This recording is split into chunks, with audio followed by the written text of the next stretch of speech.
Olá pessoal, voltando aqui para retomar o nosso curso, agora para falar sobre as equações de ordem superior, equações diferenciais de ordem superior. Eu vou colocar aqui sempre com o termo superior, mas o nosso foco vai ser as equações de ordem 2, tá? Em alguns casos a gente vai ver que dá para fazer o que nós vamos fazer com as equações de ordem 2, dá para ir até a ordem 3, dá para ir até a ordem n na maioria dos casos, mas o nosso foco será a equação de ordem 2 e em alguns momentos eu posso também esperar que vocês façam coisas a respeito de ordem 3, tá bom? Mas para não perder o foco, e assim, ter sempre em mente que a maioria das coisas que eu estou falando aqui vale para a ordem N, eu vou manter aqui essa nomenclatura, eu vou sempre usar o termo ordem superior e quando for preciso, aí eu chamo a atenção e desço a ordem para 2 ou 3 quando for necessário. Tá bom? A gente já viu aí no início do curso que a forma geral de um EDO de ordem N, ela é essa expressão que você tem aí na tela, uma função que depende das variáveis x e tem o y e suas derivadas até a ordem n como suas variáveis, não é isso? E aí, a gente vai dizer que isso daí é um EDO linear se a expressão for linear nas variáveis que dependem do y, nas variáveis y, y', yn. Por que eu estou falando aqui em EDO linear? Veja, nós vamos tratar apenas de equações diferenciais ordinárias linear. Diferente do que a gente fez na unidade anterior, que a gente tratou as equações de primeira ordem, mas com os tipos. A gente viu as exatas, a gente viu as separáveis, viu as lineares, e vimos outras que poderiam se encaixar dentro de um desses três modelos. Aqui, nessa unidade, a gente não vai tratar de outra equação diferencial que não seja a linear. Tá? Isso porque, veja, é um universo vasto, não tem como tratar de todas, infelizmente, e a única que a gente pode dar um tratamento e oferecer uma resposta, uma solução, é a equação linear, as ordinárias lineares. Lá no final do curso, na terceira parte, a gente vai ver métodos usando série e transformadas de Laplace e tal, que podem ser utilizados para equações não lineares, tá bom? Mas o nosso foco agora nessa unidade é somente as equações ordinárias lineares. E aí, veja, eu posso refazer essa definição que você tem aí na tela de maneira exclusiva, de maneira específica para as EDOs lineares, tá bom? A forma geral de uma EDO linear de ordem n, a expressão dela é específica agora, para as lineares. Professor, a definição anterior ela não é específica para as lineares. Veja, se você tirar a última linha da definição, ela é a definição geral para todas as EDOs de ordem n, tá bom? Aí a última linha faz com que a definição seja também específica para as lineares, tá bom? Só que eu posso melhorar essa definição e usar o fato de que, sendo linear, eu posso reescrever toda a expressão e colocar uma expressão mais explícita, vamos dizer assim. Então, ela está aí na tela, é uma equação que parece muito com uma equação polinomial, né? Veja aí se vocês concordam. Só que no lugar onde vocês encontram grau numa expressão polinomial, vocês encontram aqui as derivadas. Tá certo? E os nossos coeficientes aqui, são funções na variável x, o a n menos 1, até chegar no a zero, você tem aí n mais 1 coeficientes. Do lado direito você tem a função g, que é o termo Eu não sei qual é o nome para esse. Não é termo livre não, tá bom? A função g. Tá ok? Então, eu preciso aqui recordar a vocês a nossa definição de problema de valor inicial, PVI. Também já foi falado lá atrás, na outra unidade. Eu preciso relembrar aqui, porque em alguns momentos ele será usado, tá bom? Não nessa aula, eu acredito, mas na aula que vem ele será de extrema importância para a gente deduzir algumas coisas. Tá? Então, veja, para o caso de EDOs lineares, né, como é que se escreve um problema de valor inicial? Você tem como início a equação, que é uma equação de ordem n e linear, né, e as restrições, todas elas estabelecidas, né, no x0, esse x0 é um valor dentro do intervalo i, para o qual essas funções a, n, os coeficientes, onde elas estão definidas e são contínuas. Tá bom? Então isso daí é um problema de valor inicial. Veja que se a ordem é n, você tem então n restrições além da equação. Tá? E tendo esse problema assim posto dessa forma, aí a gente tem como é que seria esse problema para a ordem 2? Aí lembra, eu falei que em certo momento eu ia especificar para a ordem 2 e a ordem 3. Então, como é que fica a escrita de um PVI de segunda ordem? Então, você teria aí a sua EDO, né, de segunda ordem linear, a expressão dela é essa daí, bonitinha, e duas restrições, né? Sempre em cima do mesmo valor x0, tá ok? Uma sobre a função, uma sobre a sua derivada. Tá? E um problema de valor inicial de terceira ordem você teria aí, veja que é muito semelhante, né? Por isso que a gente pode dar uma definição para a ordem n, porque o padrão é bem claro. Então, você tem aí a equação, né, de ordem 3, linear, e aí são necessárias três restrições, né? Uma sobre a função, uma sobre a derivada e uma sobre a derivada segunda. Veja que se é de ordem 3, as restrições vão até a derivada de ordem n-1. Tá bom? Isso porque a gente começa com a função, né, que poderia ser vista como a derivada de ordem 0, né? Ou seja, a própria função, sem derivar. Tudo bem? Então, esse PVI de segunda ordem é o que vai estar na nossa vida mais claramente.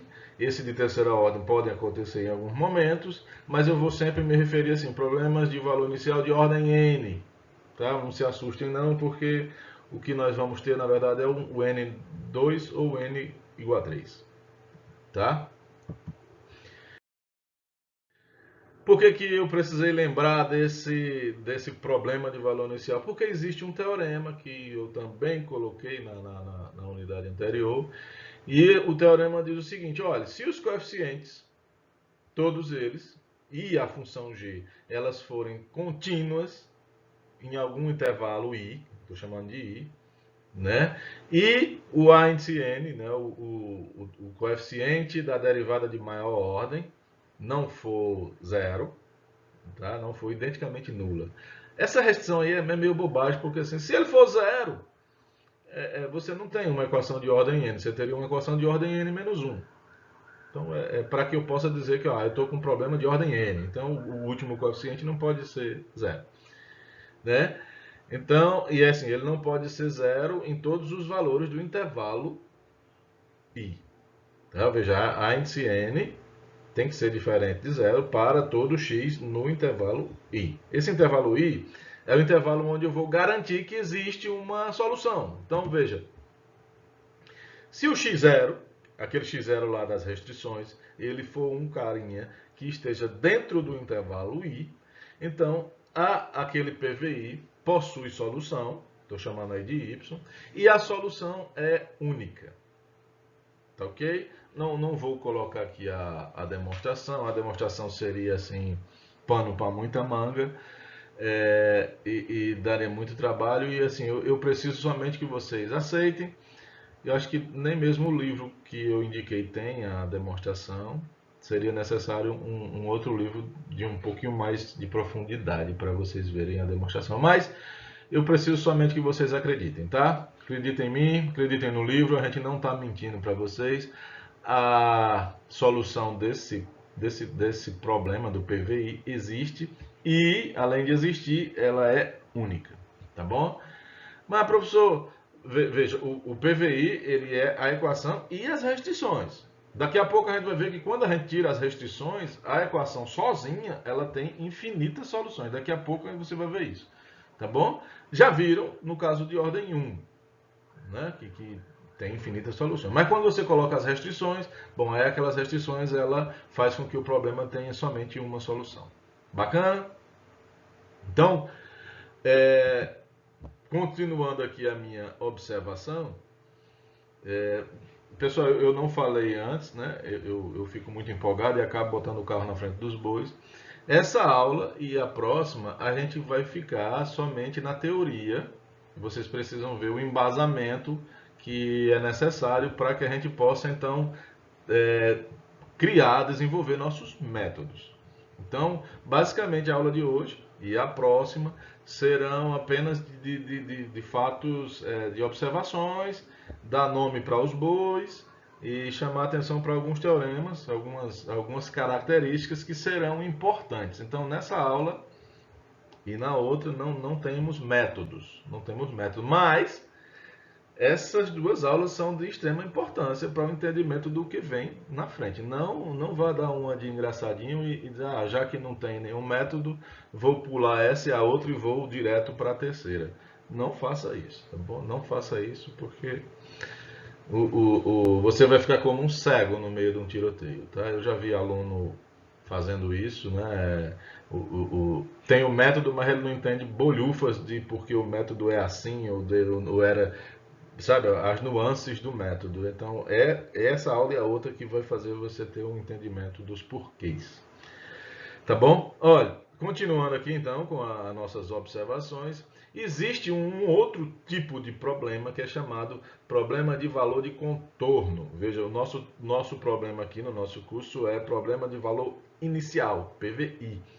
Mas existe o problema de valor de contorno. Tá certo?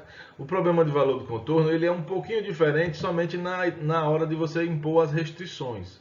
Então, em vez de você colocar todas as restrições em cima de um x0, você pode também ter um x1. Tá certo?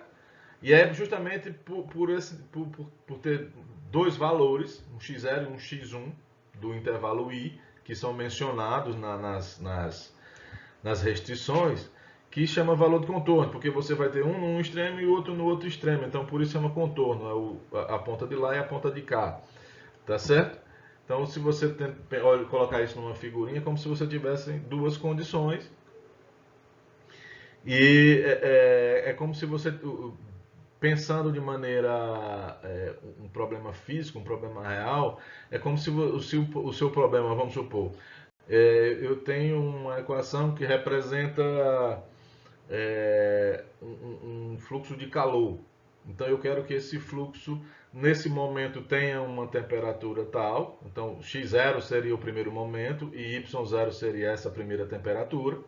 E daqui a 10 horas eu quero que nesse momento, x1, tenha-se essa outra temperatura y1. Tá certo? É mais ou menos como um ar-condicionado, né? Você tem uma condição inicial, que é a temperatura ambiente, né? Você liga o seu ar-condicionado, você no primeiro momento está com temperatura, sei lá, 30 graus. E eu quero que daqui a 5 minutos esteja na temperatura que o meu cliente colocou lá no seu controle remoto, né? O cara colocou 20 graus. Então, dentro do seu ar-condicionado, ele vai resolver uma equação, não é um EDO, é uma EDP, tá bom? E, né, ele vai impor, ele vai jogar a potência do motor dele, a potência lá da serpentina, para que dentro desse intervalo aí, entre x0 e x1, ele faça a temperatura variar do y0 para o y1, tá bom? Então, por isso que chama problema de valor de contorno. Eu tenho um momento inicial, eu tenho um momento depois com as restrições em cada um desses momentos. Tá bom?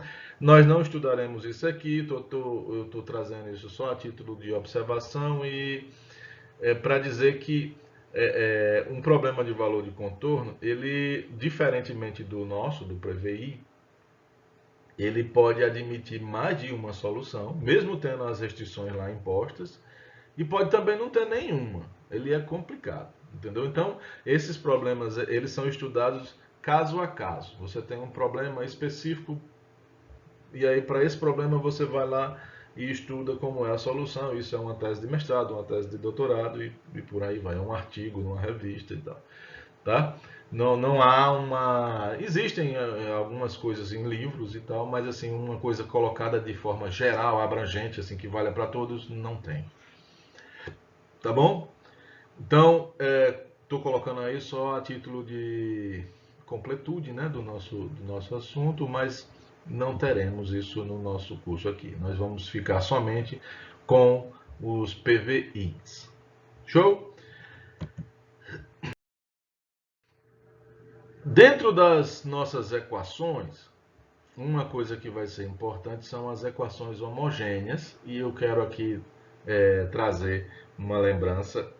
Nós falamos de equações homogêneas nas equações de ordem 1, e aquelas equações homogêneas lá não tem nada a ver com essas que nós teremos aqui, tá bom? Então, quando você pegar uma EDO linear, veja que a definição é para esse caso, para EDO linear. Existem as homogêneas para outras coisas também, e o sentido é o mesmo que nós teremos aqui, tá? Mas eu estou colocando aqui de uma forma específica para as lineares. Então, uma EDO linear de ordem n, escrita nessa forma aí, veja que do lado direito você tem um zero, tá? Vai ser chamada de EDO homogênea, tá bom? E a irmã gêmea dela, tá certo? Se esse G que apareceu aí, ele não for, ele precisa ser diferente de zero, não pode ser identicamente nulo. Porque se for identicamente nulo, aí você volta para a homogênea, né? É bem óbvio isso, né? Isso você tem aí uma equação dita não homogênea. Veja que o que difere uma da outra é somente o termo à direita. A homogênea tem um termo zero, tá? E a não homogênea tem um termo lá que é uma função não zero. É simples. Homogênea, zero. Não homogênea, não é zero. Bacana? Então eu vou colocar dois exemplos aqui bobinho, mas isso aí é bem óbvio, não tem nenhum mistério em torno disso. Essa equação que você tem aí é uma EDO linear de ordem 2, homogênea. Ok? Essa aí é uma equação linear também, só que ela é não homogênea. Uma coisa que é bacana, que é importante você saber, é que uma equação não homogênea tem associada a ela uma equação homogênea. Qual é essa equação? É você pegar essa equação que você tem não homogênea, pega o termo da direita, zera ele, então você tem a homogênea associada. Tá certo? Isso é importante assim. Ó, o que nós vamos resolver são as equações não homogêneas. O nosso interesse prioritário são as não homogêneas. Mas a gente vai ver daqui a pouco que quem desempenha um papel importantíssimo na resolução são as homogêneas. Elas que vão ser o nosso pontapé inicial. A gente vai começar com elas, tá? E elas é quem vão fazer a maior parte do serviço. São as homogêneas, tá bom? Então, eu preciso que vamos pegar uma não homogênea. Essa não homogênea eu vou pegar a homogênea associada, ou seja, eu vou zerar o termo, vou começar o serviço com ela. Depois de ter resolvido ela, eu volto para essa aqui, que é a não homogênea, e vou usar o que eu descobri lá para completar o que falta, para terminar o serviço. Entendeu? Então, é importante que você saiba assim, o professor falou na homogênea associada, o que vem a ser isso? Bom, você está com uma não homogênea, eu zerei a parte à direita, a função g, e criei uma nova função. Essa nova função ela é filhote da não homogênea, e o nome que se dá a ela é homogênea associada. Ok? Só nome para os bois. Espero que vocês estejam indo aí com calma, tá bom? Suave na nave. Uma outra coisa que é posta no livro, e assim, eu acho que eu vou colocar aqui também a título de completude, mas eu acho que eu vou falar pouco sobre isso, é a ideia de operadores diferenciais, tá bom? É somente uma mudança na notação. Na verdade, não é somente isso, né? Mas assim, a gente pode ver como se fosse só isso. Tá? Daqui a pouco eu esclareço por quê. Então, veja, se você pegar o D barra dx, né, o operador diferencial, que a gente usa aí à torta e à direita, e em vez de escrever essa coisa aqui desse tamanho, né, essa fração, eu trocar simplesmente por um D, de dado, tá certo? Então, as nossas equações elas podem ter uma nova escrita. Então, por exemplo, se você pegar simplesmente a derivada segunda de y com relação a x, né? Isso é a mesma coisa que pegou o y, derivei com relação a x, depois derivei com relação a x de novo. Então veja que aparece o d dx duas vezes. Isso poderia ser escrito assim. E numa notação mais condensada, a gente escreve um d2, um d ao quadrado, para indicar assim, olha, o operador d foi aplicado duas vezes. É o mesmo que dizer, olha, derivou duas vezes. Tá? Então, se você captou a mensagem, então a derivada de ordem n do y poderia ser escrito nessa notação aí de operador diferencial como dy, ou o d elevado a n, né, y. É um simples, não se assustem não. A ideia aqui é só fornecer para você um outro contexto, um outro ponto de vista que pode ser útil. Tá? Se você pegar então uma equação completa, e usar essa ideia, veja, onde tem o y, a derivada terceira, eu posso trocar por um d ao cubo de y. Onde tem o y', eu posso trocar por um d de y. E onde está o y só, o operador não atuou, então o y vai ficar lá quietinho. Tá bom? Então essa equação aí, como é que ela ficaria escrita na forma de operador diferencial? Né? Ficaria dessa forma aí, x ao cubo, d3 de y, mais 6dy, mais 10y igual a e elevado a x. Show? Aí, uma coisa que pode ser feita é você tentar trabalhar como se uma distributividade fosse permitida.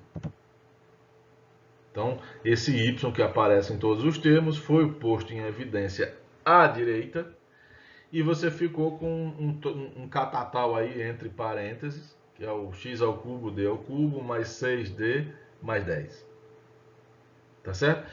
Isso pode ser reescrito como L de y igual a E elevado a x. Esse L é um operador linear. É um operador diferencial linear. Veja, as equações, cada equação linear, cada EDO linear, ela pode ser representada como um operador linear aplicado a uma função. Por que eu estou trazendo esse contexto aqui?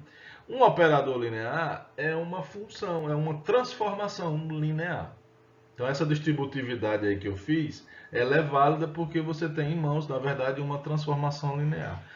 O contexto de álgebra linear aqui é extremamente útil. O livro ele dá uma volta, ele não fala de álgebra linear quase que em momento algum. Eu não sei por que ele faz isso. Eu acho que para dizer para o leitor que álgebra linear não é necessário. Bom, não é necessário de fato, mas ela é extremamente útil. Se você lembrar das coisas de álgebra linear, vai ser uma mão na roda. Tá certo?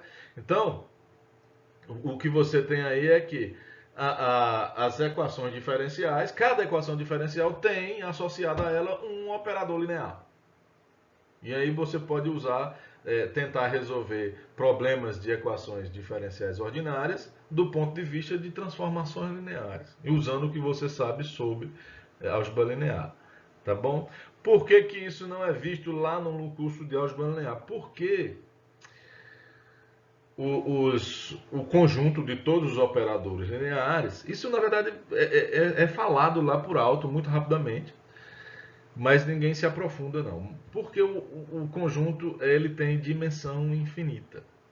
Daqui a pouco eu vou falar mais sobre isso. E aí, lá em álgebra linear, do primeiro momento no curso, o primeiro curso de álgebra linear, ele trata mente de espaços vetoriais com dimensão finita. E esse não tem dimensão finita, por isso que dá uma fugidazinha dele. Mas o que nós precisamos aqui, que eu preciso que você, seria bom que você lembrasse,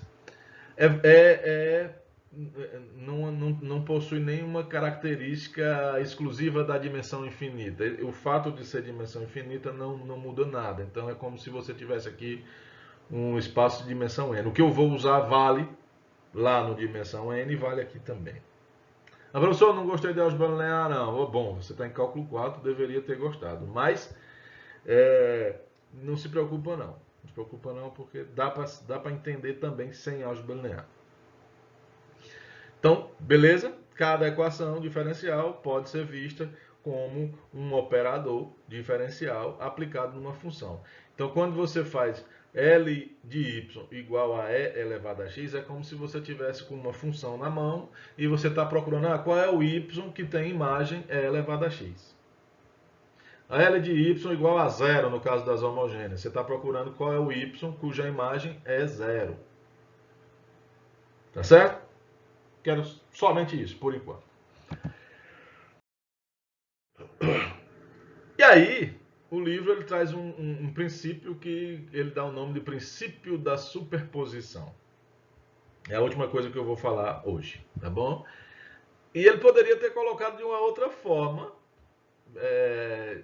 se ele se propusesse a trazer álgebra linear para o contexto do que nós estamos falando. Aí ele não faz. Ele coloca um nomezinho lá bonito, né? Princípio da superposição. Que poderia ser um outro nome bem mais banal. Eu acho que esse aí é bem pomposo, bem legal e tal. Mas poderia ser um outro bem mais banal. Eu vou colocar lá no final e vocês vão concordar comigo. E aí eu vou colocar aqui, eu vou deduzir ele na forma de uma observação, para que vocês vejam que, na verdade, é uma coisa simples. Tá? Suponha que você tem duas soluções de uma EDO. Para ficar simples, eu vou tratar a minha EDO como uma de ordem 2, uma EDO linear de ordem 2. Tá? Olha, quando eu não falar linear, vocês, por favor, aceitem que é linear. Nós vamos falar só de linear durante um bom tempo aqui. Tá bom? Então, suponha que você tem duas soluções de uma EDO de ordem 2. O que eu vou fazer para a ordem 2 vale para qualquer ordem. Estou colocando ordem 2 aqui para ser simples. Tá bom? Então, se essas duas funções y1 e y2 são soluções dessa EDO, significa dizer que ao substituir na equação, elas casam, né? Elas resolvem. Não é isso? Tanto a y1 quanto a y2. Né? Você deriva lá o y duas vezes, deriva de novo uma vez, coloca lá na equação, quando você substituir fica 0 igual a 0. A mesma coisa é válida para o y2. Tranquilo? Falei nada absurdo não, né? Posso ir para frente. E aí, eu vou fazer o seguinte, eu vou construir, a partir de y1 e y2, eu vou construir duas funções. A primeira, eu vou chamar de P, eu vou pegar o y1 e vou multiplicar por uma constante. Esse c não está dito aí, mas é um número real qualquer. Tá bom? E vou construir uma outra função, eu chamei aí de Q, e essa função Q é a soma do y1 com o y2. Ou seja, eu peguei uma solução, multipliquei por uma constante, e a segunda função é a soma de duas soluções. Tá bom? E aí eu quero somente avaliar o que acontece se eu pegar a função P e substituir na equação. Na mesma equação que a gente começou. Tá bom? Ou seja, vou pegar o P, vou derivar duas vezes, vou colocar no P duas linhas.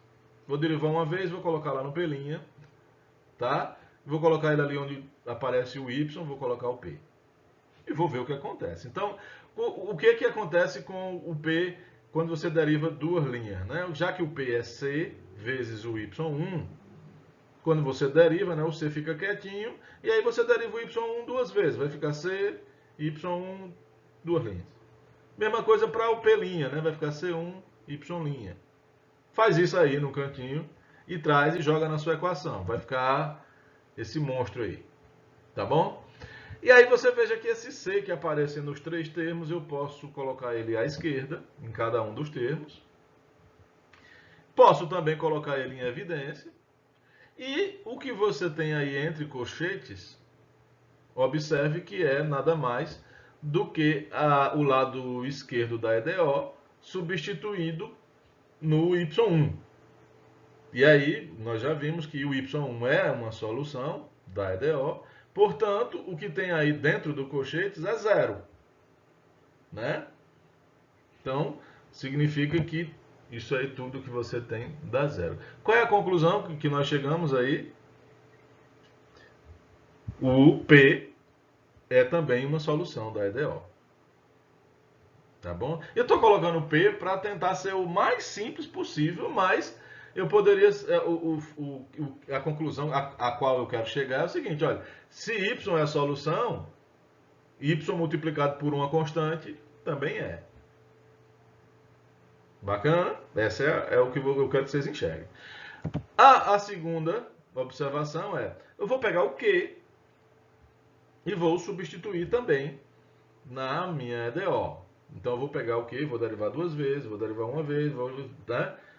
Q, Q', Q2', coloco cada uma no devido lugar na equação que a gente tem lá no início. Beleza?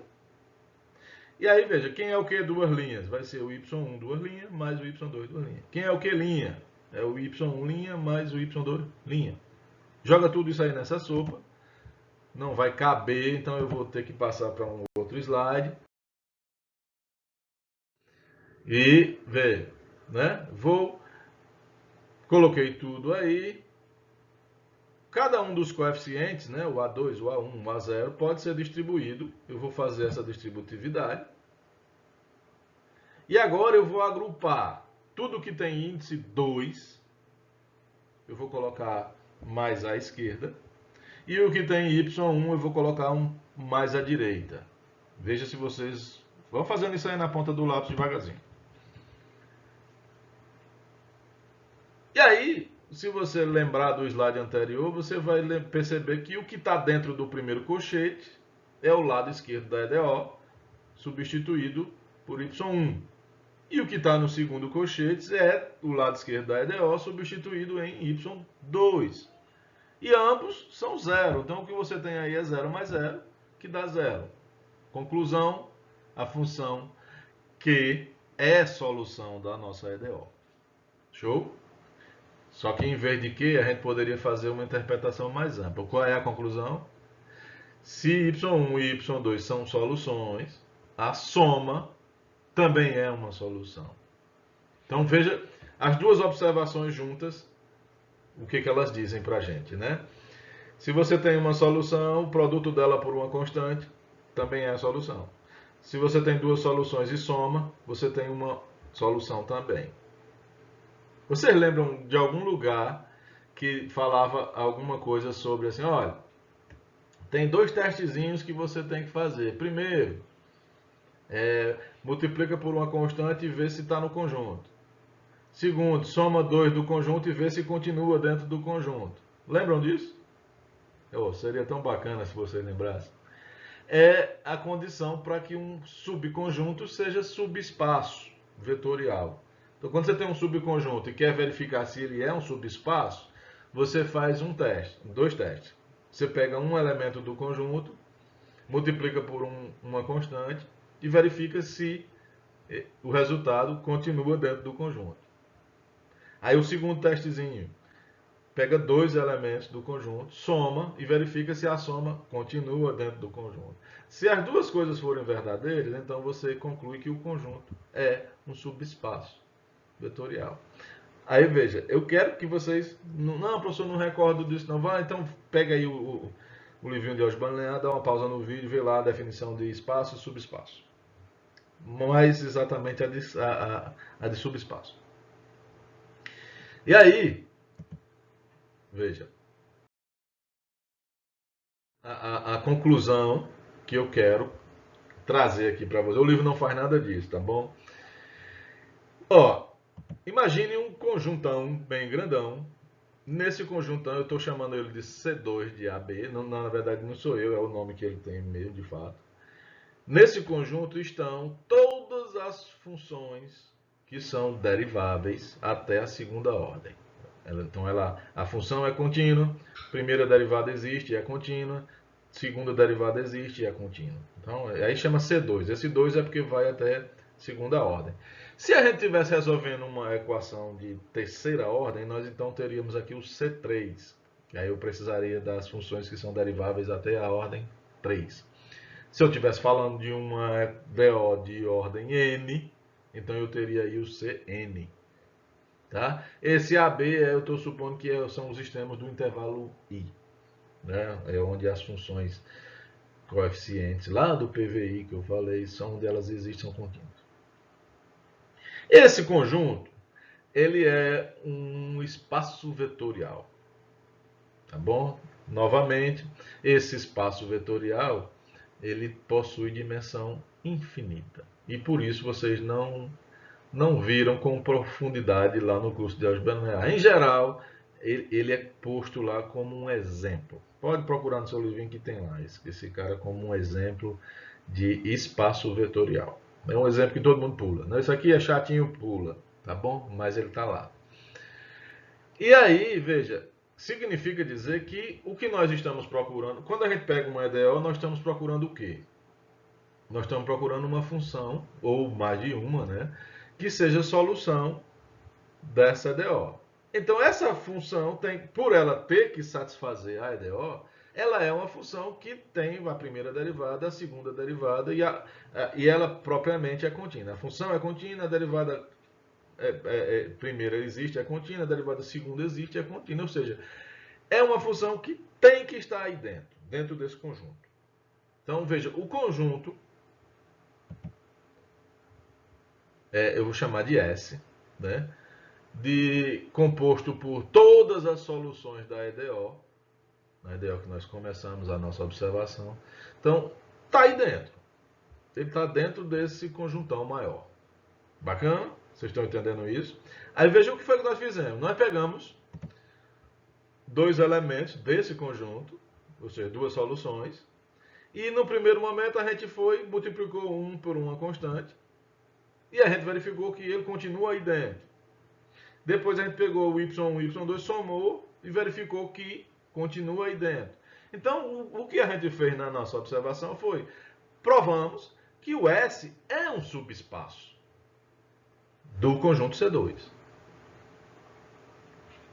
Bacana? Eu quero que vocês guardem isso. É um subespaço. Quando você estuda álgebra linear, vocês estudaram uma coisinha lá chamada base. Não é isso? Aí eu quero que vocês imaginem o seguinte, olha, o conjunto C2 ele tem dimensão infinita.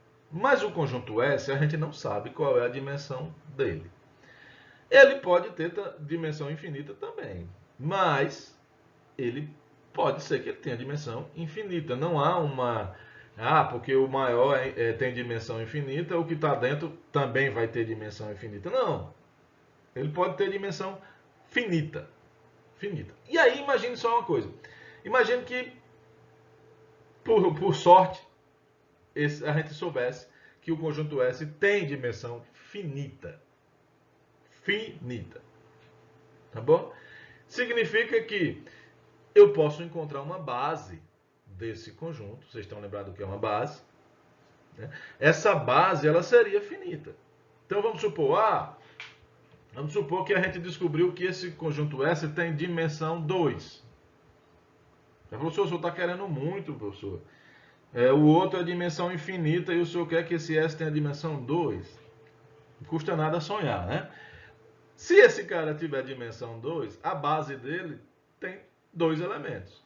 E se eu descobrir esses 2 elementos, significa que com esses 2 eu posso gerar todos. Correto? Como eu gero todos?